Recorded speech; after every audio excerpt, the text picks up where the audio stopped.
Actually, either one of these would work for outdoor reading because this whole story, takes place in the woods. We should go in. Yeah. Use your imagination. I think we should Can we too, come out Walker. here more? We'll do this again. I promise you. So I think we're on the part that says a grave-clad company. At least that's where we're going to start. No, an interval of silence. Can you find that? Again, it's 6:33. If you can find, then it's flip it over. It's the next page. Remember, this is this allegory about his becoming a. I know it's kind of weird. It's hard for us to understand, but he's going through this initiation to become part of Satan's company, and they believe that the woods, as behind me, they were afraid of the woods in the sense of what it represented. So we will see if this works. All right, so he's there, and let's read it. It says, in the interval of silence, he stole forward until the light glared full upon his eyes. At one extremity of an open space, hemmed in by the dark wall of the forest, arose a rock bearing some rude natural resemblance to an altar or a pulpit, and surrounded by 4 blazing pines, their tops aflame, their stems untouched, like candles at an evening meeting. The mass of foliage that had overgrown the summit of the rock was all on fire, blazing high into the night and fitfully illuminating the whole field. Each pendant twig and leafy festoon was in a blaze. As the light rose and fell, a numerous congregation alternately shone forth, then disappeared in shadow, and again grew, as it were, out of the darkness, peopling the heart of the solitary woods at once. Jackson, would you start there? Grave and dark-clad company. I didn't bring it. Okay, do you have it? Payne, do you have it? You did this on purpose, didn't you? Ben, have you got it? I don't think we're supposed to bring it. Yeah, he Well, said. didn't it stay with your stuff? I thought. Well, He I'll said keep bring reading. Hartley, have you got it? Yeah. A grave and dark-clad company clothed in crown. In truth, they were such. Among men quivering to and fro between gloom and splendor, appeared faces that would be seen next day at the council board of the province, and others which Sabbath after Sabbath looked devoutly heavenward and bangingly over the crowded pews from the holiest pulpits in the land. Some affirmed that the lady of the governor was there. At least there were high dames well known to her, and wives of honored husbands, and widows a great multitude in ancient nations, all of excellent repute, and of fair young girls who trembled lest their mothers should espy them. Either the sudden gleam of light flashing over the obscure field bedazzled Goodman ground, or he recognized a score of the church members of Salem village, famous for their especial sanctity. Good old Deacon Goodkin had Right. arrived, and waited at the skirts of that venerable saint, had Reverend Pastor. But irreverently consorting with these grave, beautiful, and pious people, these elders of the church, these chaste dames and dewy virgins, they were men of dissolute lives and women of spotted fame, wretches given over to all men, and filthy vice, and suspected even of horrid crimes. It was strange to see that the good shrank not from the wicked, nor were the sinners abashed by the sins. Scattered also,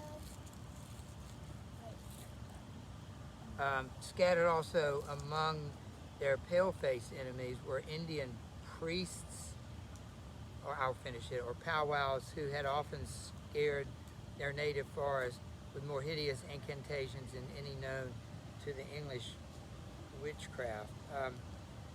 What is Hawthorne trying to say? That at this Satan rally, you've got people you would expect to be there, the sinners.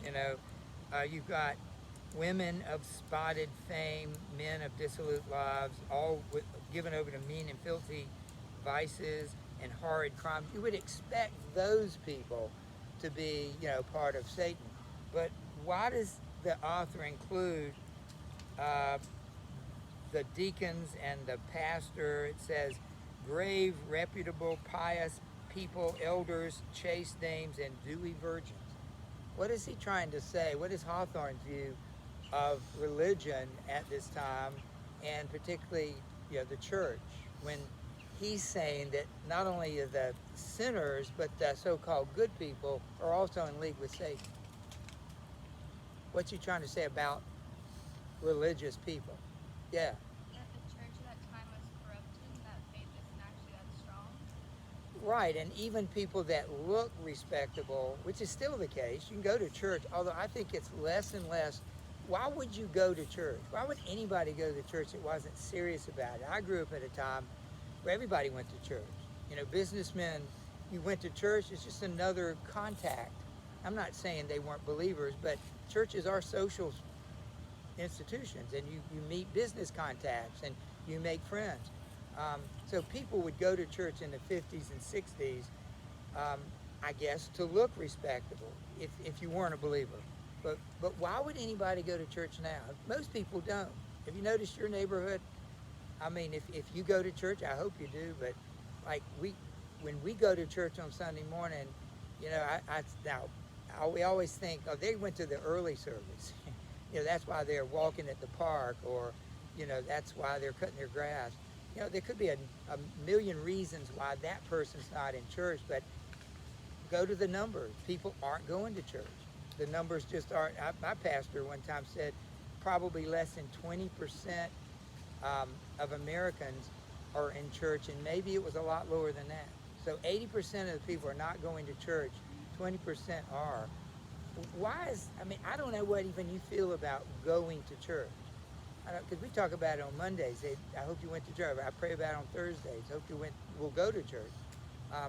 What is your view of that part of your faith? I'm not talking about whether you believe or not, but what about the going to church part? How important is that? Is it an option? Is it obsolete?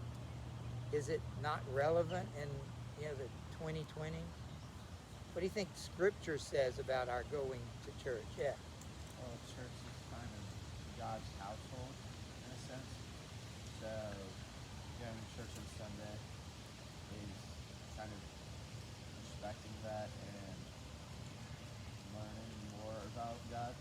So how important is that? It's important for a It's Christian. vitally important to go to church.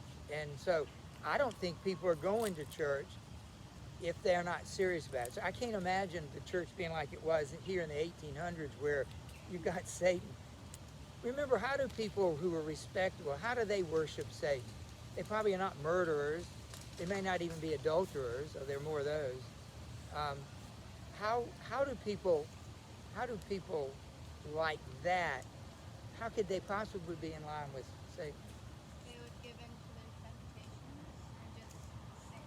So maybe they're more respectable sins, hidden sins, things that most people wouldn't see. Maybe certain addictions, or maybe it is adultery. Maybe it's cheating at the business or something. A lot of ways to be in line with Satan. That you don't have to murder somebody or literally be a robber or a criminal. So I think that's one thing he's saying here. This satanic cult thing here contains all kinds of people. So anyway, let's keep going. Jameson, would you pick it up there? If you don't have a copy, it's even more important that you listen. But whereas faith felt Goodman Brown, and as hope came into his heart, he trembled. Another verse of the hymn arose, a slow and mournful strain, such as the pious love, but joined to words which expressed all that our nature can conceive of sin, and darkly hinted at far more. Unfathomable to mere mortals is the lore of fiends. Verse after verse was sung, and still the chorus of the desert swelled between like the deepest tone of a mighty organ. And with the final peal of that dreadful anthem, there came a sound, as if the roaring wind, the rushing streams, the howling beasts, and every other voice of the uncovered wilderness were mingling and according with the voice of guilty men, in homage to the Prince of Shapes, the Prince of all. The four blazing pines threw up a loftier flame, and obscurely discovered shapes and visages of horror on the smoke wreaths above the impious assembly. At the same moment, the fire on the rock shot redly forth, and formed a glowing arch above its base, where now appeared a figure. With reverence be it spoken, the apartation bore no slight similitude, both in garb and manner, to some grave divine of the New England trees. You notice how so much of what Satan does imitates what we do at church? I mean, they have a service, they have an altar, they sing an anthem, they sing songs. Even he could imagine, it's a hymn. He even imagines an organ playing. I think that's also absolutely true. Hawthorne got that right. Satan, he simply duplicates what God does. He imitates what God does. Remember, what did he do when Jesus was being tempted in the wilderness? What did Satan do the second time he tempted Jesus? First time he said, turn these stones into bread. Jesus, say that again? Cast yourself off the top of the temple. Yeah, and he actually quoted one of the Psalms when he said that. He said, cast yourself because God, and then he quoted, the Father is going to catch you. He's going to send an angel to catch you. So Satan knows Scripture probably as well as most of us know it, but it doesn't do him any good. So Satan, this is another principle. I hope if you didn't hear it, write it down. One is that respectable people can serve Satan, and secondly, that Satan always imitates the church. He imitates God. He imitates Scripture.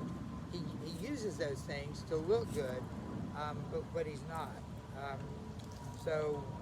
Here we go. Why don't we go to Emma? I think it's bring forth the converts. Bring forth the converts, cried a voice that echoed through the field, rolled into the forest. At the word, Goodman Brown stepped forth from the shadow